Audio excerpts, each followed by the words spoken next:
see who logs on.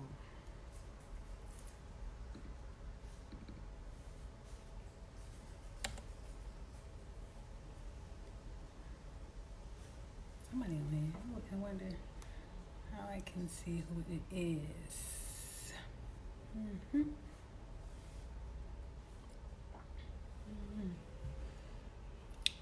Logged off. They logged on, logged off. Let's see.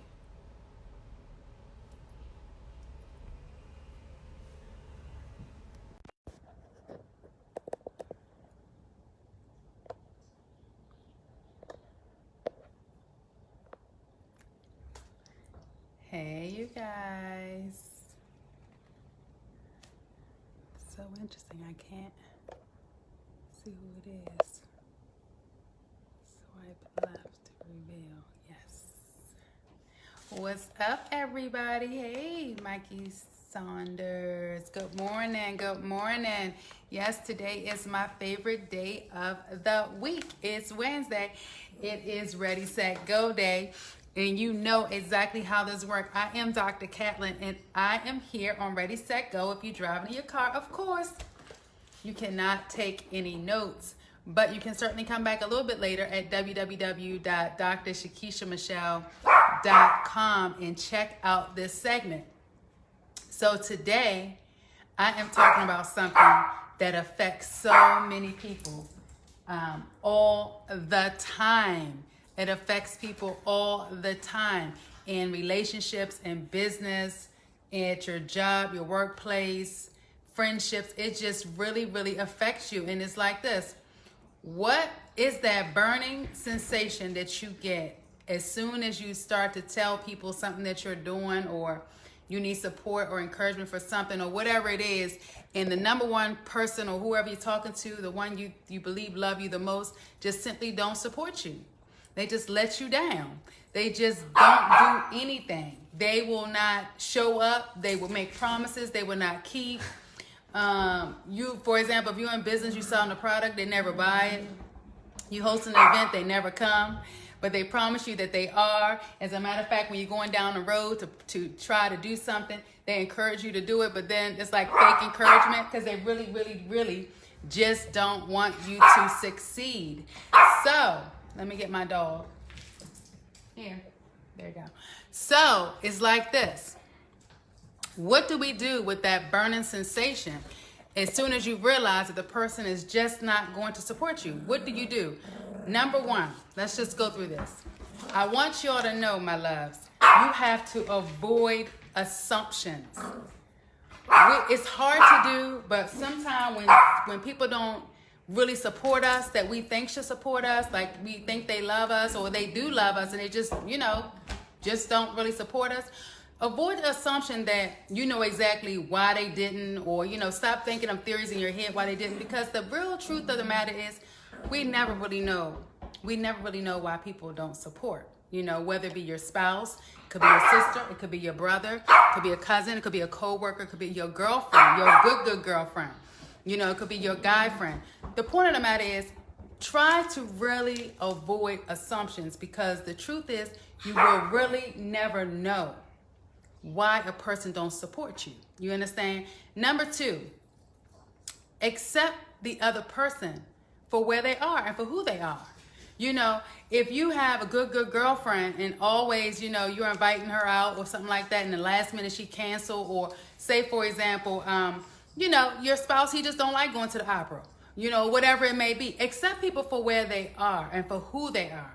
You have to accept people. See, sometimes we don't want to accept people for who they are, but I'm telling you, it'll make you a better person if you really, really just accept people for who they are. And we know who they are, because the truth of the matter is, no matter how a person show up in the beginning, the real true self come out in the end. So you got to accept people for who they are, okay? That was two. Number three, after you accept them for who they are, you have to let them know how you really feel. Hey, Rodney, when people let you down, constantly let you down, whether it's your spouse, family member, girlfriend, guy friend, whoever it may be, once you accept them for who they are, because they show their face, you really have to let them know exactly how you feel. For real, if you really appreciate and love them and stuff like that, family or whatever, let them know how you feel. But here's the thing. A long time ago, I used to avoid telling people how I really felt because I had fear of hurting their feelings. Well, in this day and time today, I just kind of like, let people know exactly how I feel with the situation. And then you move forward. My dog is always barking. I'm telling you something. He's so freaking spoiled. He only want me talking to him. But anyway, once you let them know how you feel, don't avoid not letting them know how you feel, because it's very important for people to understand and know that. But once you do it, then you need to stop the bleeding. This is number 4. Stop the bleeding. For real, set clear boundaries with the individual. This sometimes is the hardest thing, because when we set boundaries sometimes, the person could end up not talking to you again, or, don't want to come around you or whatever. But just know, if that happens, if that really happens, that means the relationship was forced in the beginning. It wasn't really meant to be. You know what I mean? So, that's okay. If they didn't want to accept what you said or your feelings behind them, just not supporting you or how you feel, But then, no. That's my dog. Stop the bleeding, okay? Stop the bleeding. Set the boundaries, and most importantly, stick to whatever boundary you set. Don't waver from it. I'll give you an example. I have a good girlfriend. I always invite her out. Everybody's busy, okay? Everybody's busy. People living their lives, their moms, their career people, their business people. Everybody's busy. So when you match your calendars up and you set the time, like we're gonna meet up for a movie or something like that, and then all of a sudden, boom, she always cancel, or she always want to be 2 or 3 hours late. No, I set some clear boundaries with her. I let her know that, going forward, I'm gonna stop inviting you, because it's a complete total letdown when we coordinate everything and you either want to be 2 or 3 hours late, or you just want to like cancel on me. Not only does this kind of like ruin my evening, but I'm always thinking we're going to hang out. So the feeling, it doesn't feel good. So I set the clear boundary. I let her know I wasn't going to invite her anymore. That's just how it is. I'm not going to reach out to invite her. But even with that, you have to know this. Number 5, you two have to move on. So like I'm saying, when I stopped the bleeding, I definitely move on. So even though she didn't come with me to the movies, I still went to the movies. If I needed her encouragement or whatever, I encouraged myself. So you have to move on. And this is for couples. If you in like, say for example, your wife is abusive to you guys, or guys, you're abusive to the woman, whatever it is, get out of it. Move on. Because let me tell you something else with this. When people show you who they are, and you keep accepting the behavior, they're not going to ever change. So if you allow somebody to abuse you, or to keep lying to you, or fake support you, why are they going to change if you allow it? So you have to move on, and sometimes moving on is very, very hard to do. But remember, you're in total control of you. You are in total control of your atmosphere. What you allow in your atmosphere is what your atmosphere will be like. So when you do not explain to people how you feel, when you do not stop that bleeding right away, when you don't move on, you just stay in flux, in chaos. Your mind is still wondering about making assumptions about the person. That's why I said number 1 was always avoid assumptions. When people let you down, don't try to assume why they let you down, because it could be something way back in their past that affects them. Or it could be a person that just don't really like saying no to people. So they always say yes, but they never show up. So it might not be something real serious. It might not have nothing to do with you. It could have to do with the person. So the truth is, you will never really know why somebody let you down. You would never really know why people will boost you up, like they're going to support you, and then boom, you do the project and nobody supports you. You would never really know the truth. So number 1 was avoid assumptions. Number 2, remember, accept the other person for where they are. Accept them for where they are. If there are people that are habitually late, or if there are people that always sit around and talk about they're going to support you, support this person, support that person, they support nobody, accept that's who they are.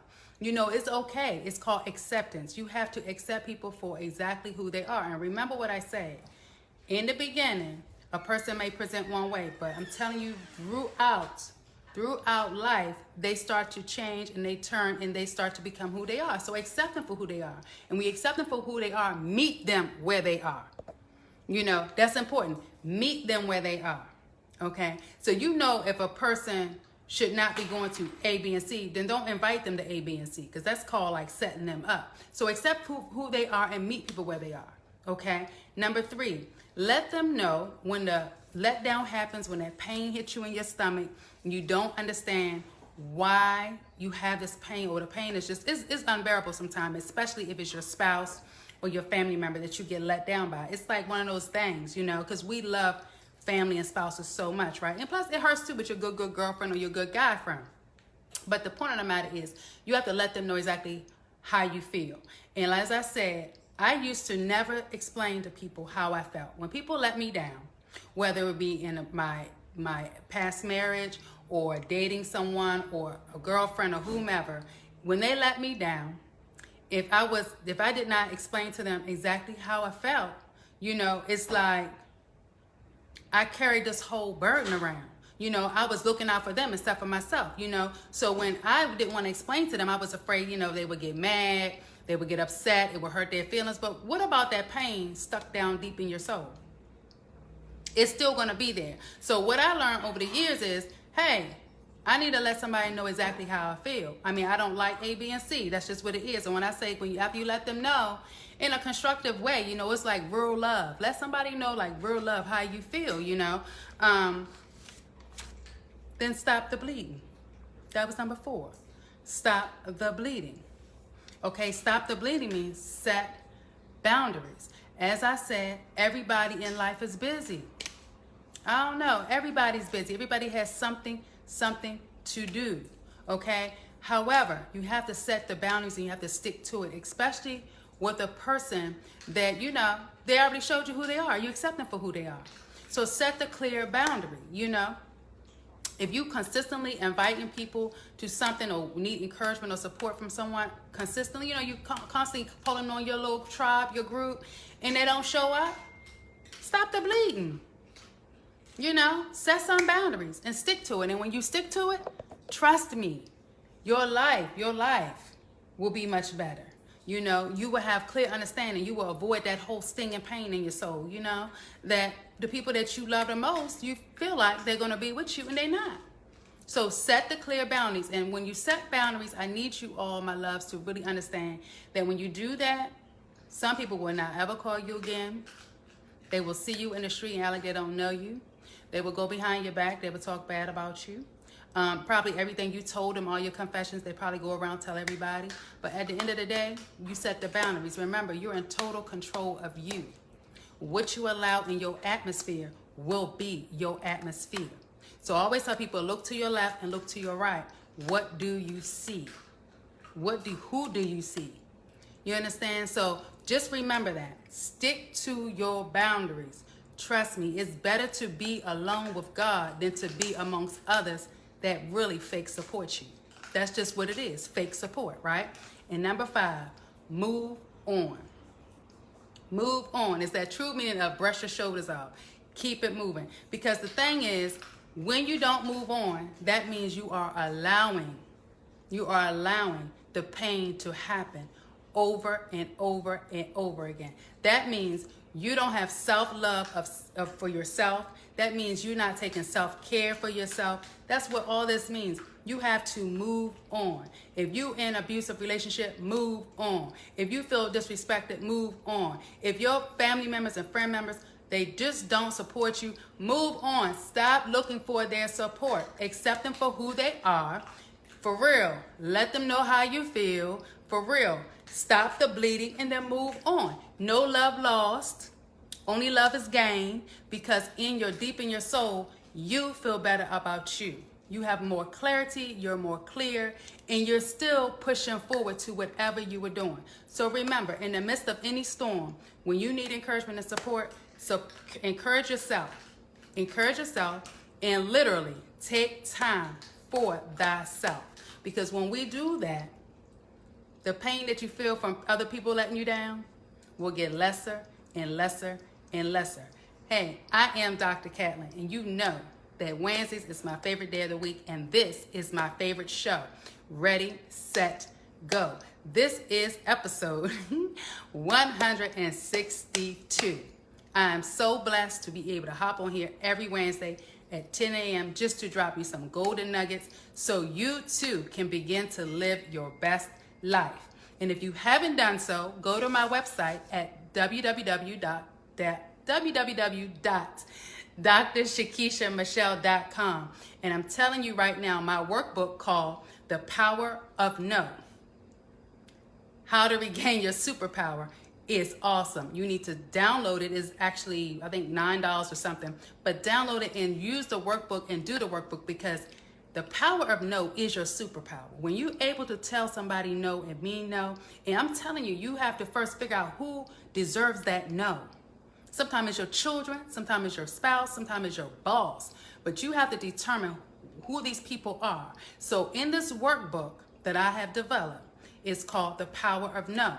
You need to regain your superpower, because as we go through life, you have to be powerful, knowledgeable, powerful, blessed, and always faithful. So remember what day it is. See you next Wednesday at 10 a.m. right here on Facebook Live with me on Ready, Set, Go.